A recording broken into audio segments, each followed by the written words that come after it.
Le thème de cette vidéo aujourd'hui est l'acting out et la cure. Pour développer cet argument, ce thème, je vais présenter un cas clinique connu sous le nom de l'homme aux cervelles fraîches, qui était un patient de Chris. Chris est un des grands représentants de la psychologie du moi, de l'ego psychology, du mouvement américain, qui était représenté par Chris, par Lowenstein, par Hartman. Et ce cas clinique sera repris plusieurs fois par Lacan. On peut en compter 11 fois tout au long de son enseignement. On comprend bien l'importance de ce cas clinique de l'homme aux cervelles fraîches pour Lacan, pour expliquer l'acting out. On pourrait même dire que si on se positionne, si on est dans la pensée de Freud et on parle et on analyse la névrose obsessionnelle, on va directement penser à un cas clinique, l'homme aura. De même, si on se positionne, si on est dans l'enseignement de Lacan et on parle, on analyse, on s'intéresse à l'acting out, on va directement associer l'homme aux cervelles fraîches. Voyons donc ce patient de Chris.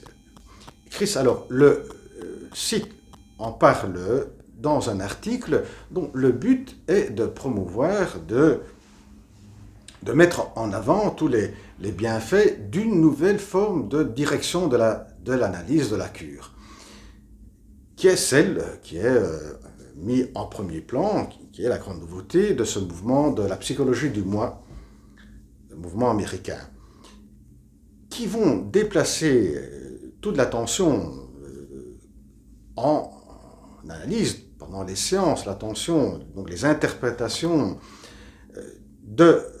vont déplacer l'interprétation de l'inconscient, du ça, au moi, aux défenses du moi. Et pour ces psychanalystes, pour Lowenstein, Hartman, Chris, les grands représentants de la psychologie du moi, ce changement, on pouvait déjà l'extraire, le comprendre à partir de l'évolution de la pensée de Freud, qui va déplacer le curseur, l'attention, de plus en plus vers le moi et vers les défenses. C'est ce qu'il va faire après sa fille Anna Freud, qui va axer toutes les observations, les théorisations, les recherches et la manière de procéder, de conduire les analyses sur l'attention sur le moi, sur les défenses du moi. Voyons maintenant ce patient, l'homme aux cervelles fraîches, qui se présente chez Chris et qui avait déjà fait une analyse chez la fille de Melanie Klein. Donc se présente chez Chris pour une tranche d'analyse et pour une inhibition très forte au niveau de la capacité, de la possibilité à publier des articles. Car son boulot le pousse à devoir publier des articles, car il travaille dans un milieu de recherche intellectuelle, et là, de temps en temps, il doit bien publier des articles. Et donc, l'impossibilité, l'incapacité, l'inhibition à publier des articles est certainement un grand handicap pour ce patient. C'est pour ça qu'il se présente chez Chris pour entamer une analyse. Et pourquoi est-ce qu'il a cette inhibition? Voilà. Cette inhibition, elle apparaît parce que ce patient, il est pris par des forts sens de culpabilité. Et pourquoi ce sens de culpabilité? Parce que il est convaincu d'être un plagiaire. Il est convaincu que ce qu'il développe dans ses écrits, qui doivent devenir des articles, eh bien, ce sont des idées qu'il va voler, emprunter d'autres personnes, d'autres chercheurs. Bon, voilà l'explication. L'analyse progresse, avance, à tel point qu'il arrive finalement à être prêt pour publier son article, pour publier ses recherches à lui. Mais lorsqu'il est sur le point de publier, il va à la bibliothèque aller feuilleter, aller prendre des livres et il tombe sur un livre de son collègue avec lequel il a aussi tissé une certaine amitié. Et en le feuilletant, il tombe sur des idées qui sont les idées de sa thèse principale de ses recherches qui devaient être publiées. Et donc là, il retombe dans cette souffrance, sens de culpabilité, et donc amène cela en séance à son analyste Chris. Et Chris, là, voilà, va se positionner comme psychanalyste de la psychologie du moi, comme psychanalyste qui va s'orienter vers les défenses, vers le moi, et vers la réalité, c'est-à-dire l'opération que Chris va faire est celle avant tout, de prendre connaissance, d'avoir connaissance du livre que le patient avait lu, avait feuilleté à la bibliothèque, et vérifier si effectivement dans ce bouquin apparaît cette thèse de ses recherches. Et ensuite, voilà, quand Chris se rend compte que cette thèse n'apparaît pas du tout dans le livre du collègue du patient, il va lui donner cette information, va dire au patient, l'homme aux cervelles fraîches, que ce qu'il avait, cette idée que son collègue ami avait dans son livre cette thèse, eh bien, elle ne correspond pas à la réalité. Elle ne correspond pas du tout à la réalité. C'est sa propre invention. C'est le fait de vouloir d'avoir cette compulsion, cette pulsion à voler qui remonte à l'enfance, de prendre, d'emprunter, d'absorber, d'incorporer les idées des autres, qui le met dans une posture de croire effectivement que cela est le cas. Et donc il se défend face à cela, et sa défense est de ne pas publier ses recherches, ses articles. Et suite à cette interprétation qui vise donc à rectifier la position du sujet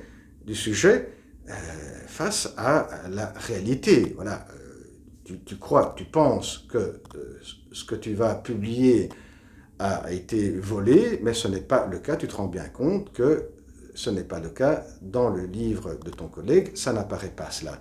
Et donc, tu vois bien que tu peux surmonter cela, et si une partie du moi comprend ça, peut bien faire disparaître cette défense, et donc de pouvoir publier, de surmonter l'inhibition.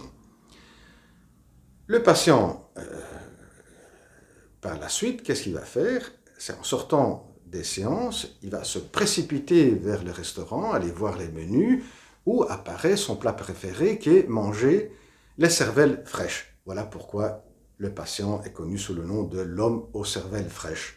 Son plat préféré. Et c'est là que intervient Lacan. C'est là que Lacan profite pour mettre en avant toute une série de points, d'explications qui sont autour des critiques, donc explication des critiques autour de cette nouvelle forme de direction de la cure proposée par ces représentants de la psychologie du moi, et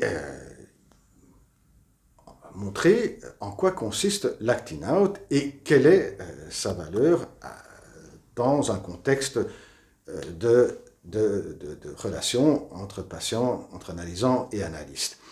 Commençons par les critiques envers cette nouvelle manière d'orienter les analyses, les cures. cette conduite du patient, on peut l'introduire de cette façon-là.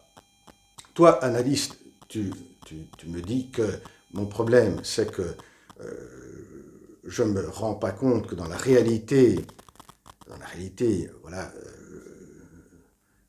c'est pas vrai que je vole les idées, et moi, je vais aller manger les cervelles fraîches pour te dire que ce que tu es en train de dire ne tient pas la route, et moi, je vais te le montrer en mangeant les cervelles fraîches, qui est en mangeant les idées des autres, en incorporant les idées des autres, en volant les idées des autres. Voilà ce que veut dire pour Lacan cette conduite qui est donc une conduite qu'on appelle acting out. C'est-à-dire que le patient ne va pas le dire à son analyste, ne va pas le verbaliser, mais va se présenter sous forme de conduite qui se présente, qui se réalise pour être lu, pour être interprété. Donc à la fois, cette conduite, elle est pour une décharge pour le patient, parce qu'il y a un désir qui n'a pas pu être exprimé, pas pu être verbalisé, qui est le désir de incorporer les idées des autres, et donc il va se révéler sous une autre forme, et qui est en même temps une conduite qui met en cause l'interprétation de l'analyste au sein du transfert. Et cela n'avait pas été saisi par Chris. Et la critique, certainement, qu'on peut comprendre, que montre cet acting out, c'est que une interprétation qui vise de ego à ego, qui vise les défenses, ne va pas, donc va à la fois être une manière de forcer ce qui est les pensées, l'état du patient, qui va vouloir rectifier à tout prix le rapport du patient, du sujet à la réalité, et cela c'est le point central de ne pas tenir compte, l'essentiel, c'est la question du désir. La question du désir du patient. L'analyste, en se positionnant de ego à ego, eh bien, va délaisser sa position principale du psychanalyste, la position du vide, où peut apparaître et puis être verbalisé le désir de l'analysant. Et ici, il n'a pas pu être explicité parce que l'analyste n'a plus occupé cette position du vide, et alors ce désir a été se matérialiser sous une autre forme qui est l'acting out. Bien, prochaine vidéo, au revoir.